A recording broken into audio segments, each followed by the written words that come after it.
guys, my name's Emma and let's talk spooky stuff. Guys, it is already December, which means my monthly favorites for November. This is it. I have some really exciting announcements that I hope you guys will like towards the end of the video, so please stay tuned for that. Let's get straight into it. I don't really want to dilly-dally around. I've got a few things to cover. So let's open up our letterbox. You guys know that my name in Letterboxd is Spooky Astronaut, not Spooky Astronauts, because I don't know. I just thought I'd change it up a bit for some weird reason. So this month is definitely different to last month because I didn't watch that many movies. It's just because I watch a lot of TV, to be honest, and I think I just need a little bit of a break after doing the 31 Days of Horror. Let's get to the start though, which is Independence Day. I watched the original Independence Day, and then I watched the remake. I would like to say that I like them both for different reasons. It was good to rewatch an old movie that I haven't seen since I was a kid, but not one of my favorite alien movies by any means. I really want to see Arrival, and I think I'm going to see it, I want to see it this weekend. So let me know if you liked it. I feel like I kind of know what's going to happen, and I really don't want to know. But anyway, back to this list, because that's not what this is about at all.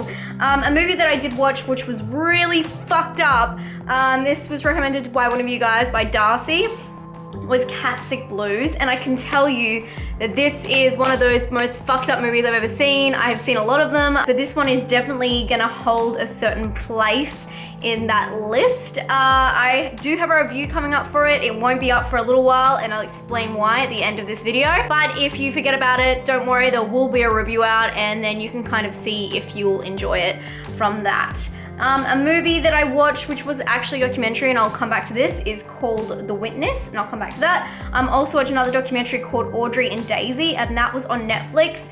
It is a documentary about rape, literally rape victims. It's a case I kind of knew about, and it was very sad. It's about, like, you know, the football team in America and all those bad things that happened in that one town. And it's quite sad, it's very tragic. I do think that the way it was done, it doesn't provide as much information, which I thought would be more effective. So that's why I gave it a score 2. It's brutal though, it's completely brutal, and it's terrifying, and it's true. So yeah, that was very sad. I watched Reanimator with my Patreons, which actually ended up just being me and my friend Manuel, who is German. Hi Manuel, if you're watching. That was really fun, and of course I'm gonna rate Reanimator 4 because it's Reanimator, it's a classic. Next I watched Dolly Deadly, and this was a review that I did for my Patreons. And just to give you guys a short form, not a good movie, not something I would recommend. It is very experimental. It has mixed media in certain parts, so stop frame with, you know, like animations. Although I'm a fan of many indie movies, I'm not a fan of this. Thank you to Keenan who recommended it to me, but I'm not a fan. But some of you guys might be, so definitely check it out on IMDb and see what you think. It's called Dolly Deadly, not Deadly Dolly, which I kept calling it for some reason. Then I watched Jack Goes Home, and I was so disappointed with this film, and it's so sad because I was really looking forward to it. It stars Rory Culkin, which I was really excited about because I haven't seen him for a while in a movie, and I'm a huge fan of Macaulay Culkin. It also stars Lynn Shane, who is from the Insidious films and several other horror movies. I feel like she really takes that role and runs with it. And she's also in, I believe, the first Nightmare on Elm Street. Crazy. And it also has Nikki Reed in it, which was very strange, only for like 2 seconds. Anyway, I was very disappointed with this film. If you don't know what it's about a guy who goes home. Just kidding, kind of. It is about that, but basically he goes home after his father dies. His mother is not coping well. It's a very strange situation, and you're kind of trying to figure out the mystery behind his father's death, but that doesn't really happen. It's a very mixed and predictable that you really didn't want to be predictable. It's something happens that has happened a lot of times. I probably shouldn't have given that away. I'm really sorry, guys. It just took me along for a ride, which I have seen before, but just in a really long, strung out kind of way. And there was also these really complex characters that were in there that they didn't really touch on why they were there. Like, a lot of characters in that movie that you get really attached to have no purpose, and that kind of bugged me. I was really disappointed by it, and I really didn't want to be, so that was sad. Next, I want to talk about a movie I was not disappointed by, which was Nocturnal Animals. I love this movie. love. And when I was watching it, I was like, directed by Tom Ford, written by Tom Ford. Tom Ford? Yes, Tom Ford directed this film, which is amazing. It's a thriller about a guy who's Jake Gyllenhaal, who I love, who sends his book that he's written to his ex-wife, who was Amy Adams, who did a superb job in this. And it's kind of, which I didn't understand when I saw the trailer, and I feel kind of bad if I give it away. It's not anything that's gonna spoil it, but I didn't understand that it was structured this way. It's within the book, what is written in the book, so it's a fiction book, and then kind of their relationship in real life, and it just kind of goes in the book and out, and how the book is affecting her. She's reading this book that is dedicated to her from her ex-husband. The book within the roles has Jake Gyllenhaal, my girl, Isla Fisher, and another redhead. And this is gonna sound really weird because I'm sure you guys won't relate to this, but Amy Adams also has red hair.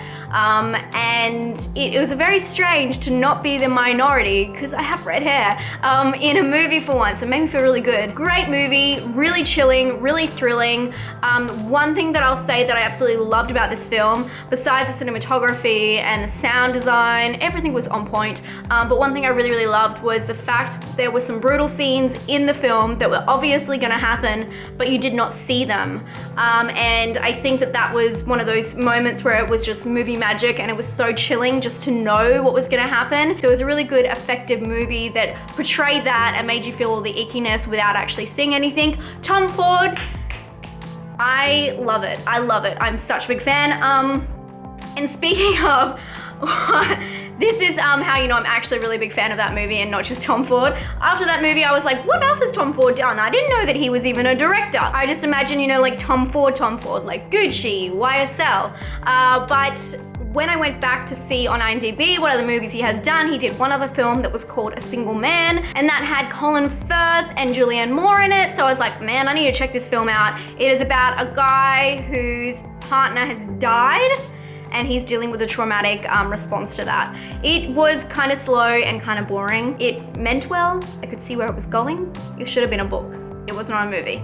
I was not happy with that, but what I really liked about it was that was done in 2009, and then Nocturnal Animals was done, came out this year, so, you know, completed 2014, 2015, somewhere around there. So it was really cool to see his progression with his directing style through that, and I really look forward to seeing any new movies he brings out. I'm definitely gonna stay on track with Tom Ford films because I really like the angle he's taking, and although A Single Man didn't really hit the mark for me, I only rated it a 2 out of 5, I do think that it showed a distinct style, and that style definitely carried through to Nocturnal Animals, so I can't wait to see what he does next. That's all the films I watched, can you believe it? Let's go straight onto documentaries, just because I did mention that documentary, which was The Witness, and this is a movie that you could probably find on your Netflix, as it was on my Netflix in Australia. This movie is really, really well done, and I didn't think that they had enough story to span the whole hour and a half, but they totally did. This documentary was about a woman who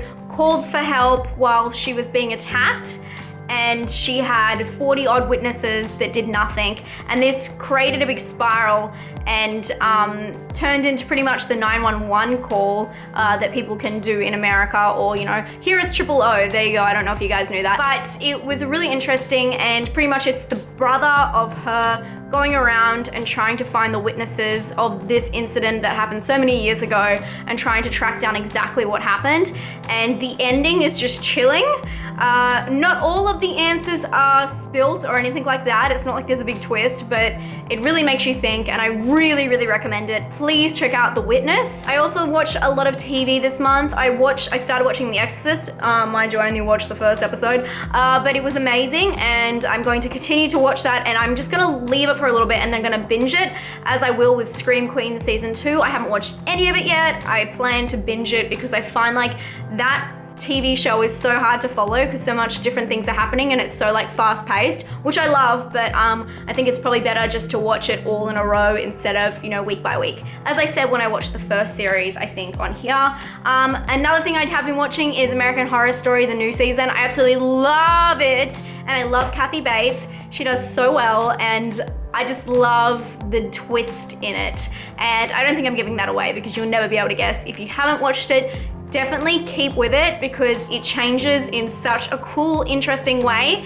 and it's something you've never seen before, and I thought it was really clever and really original and very current. The other TV show that I did watch was Black Mirror, which I absolutely love the first season and the second season. My favorite episodes so far of all of the seasons would be the first episode, I believe, on the second season, about that, like, I think it's called Be Right Back, I could be completely wrong, about the boyfriend who dies and then she brings in that like AI type solution and pretty much brings her boyfriend back to life as a robot.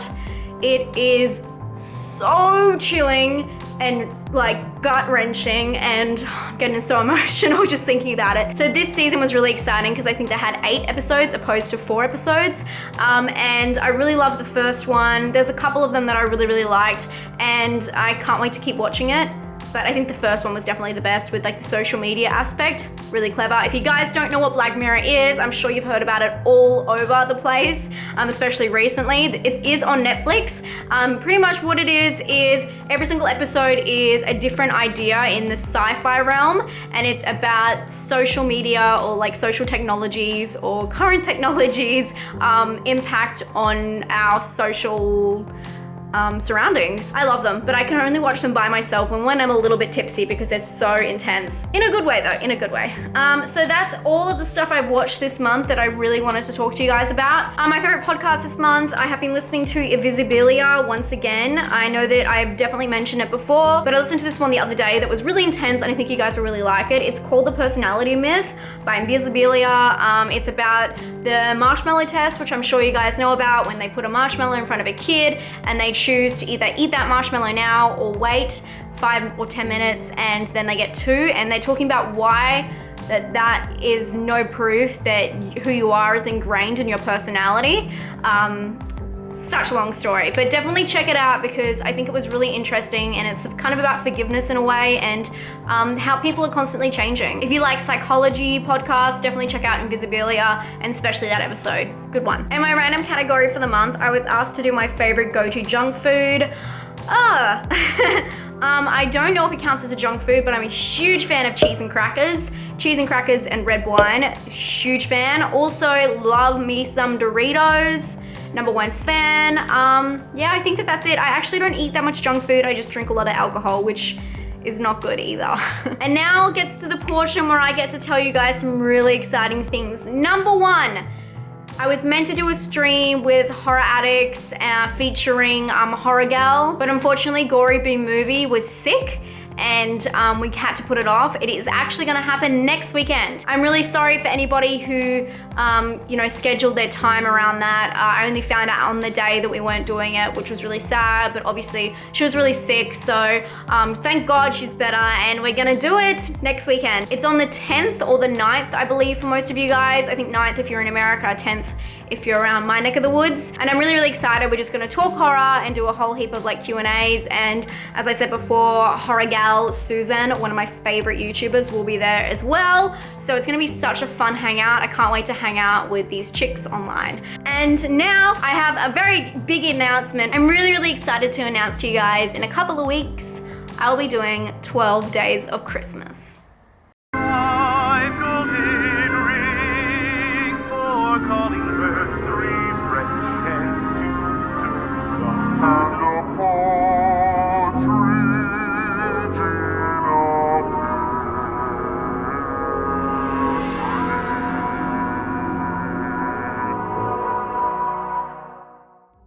So starting on the 20th of December, I will be unwrapping a mystery to me, mystery to you, DVD every single day of a horror movie that I will be reviewing. This will be new and old horror movies. I'm not picking them. Actually, Dean is picking these. It's actually his idea, which was so clever.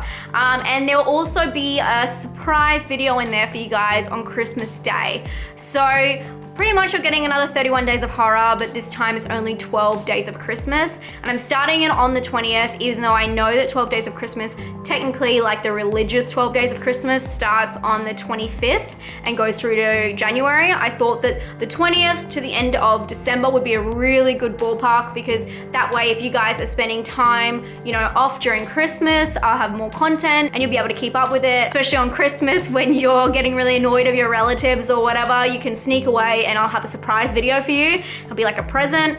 I'm really, really excited about it, and it's really gonna be thrilling because I'm not gonna know what's going on either. I really hope you guys can join in with me. Please give this video a thumbs up if you're excited as me. And this month I have a really cool monthly mission. Pretty much head over to my Facebook and you'll find a picture there asking you to spoil the ending of your favorite horror movie without any context. And I think that this is such a fun, cool picture that I found, and I thought you guys would really get a kick out of it. Pretty much you just answer the ending of your favorite horror movie without giving any details. So for one of mine, it would be, she whispers the meaning of life to an old lady before her eyes roll back in her head and the old lady shoots herself. Babao, what movie? Tell me. Go check out my Facebook, the link will be below, and leave your answer. I love this idea, I think it's really cool. So I hope you guys can join in that, and I'm gonna let you guys go. I hope to see you in the live stream, don't forget, next weekend. And I hope to see you in my 12 days of Christmas. I can't wait. I'll talk to you guys very soon. Stay spooky, bye.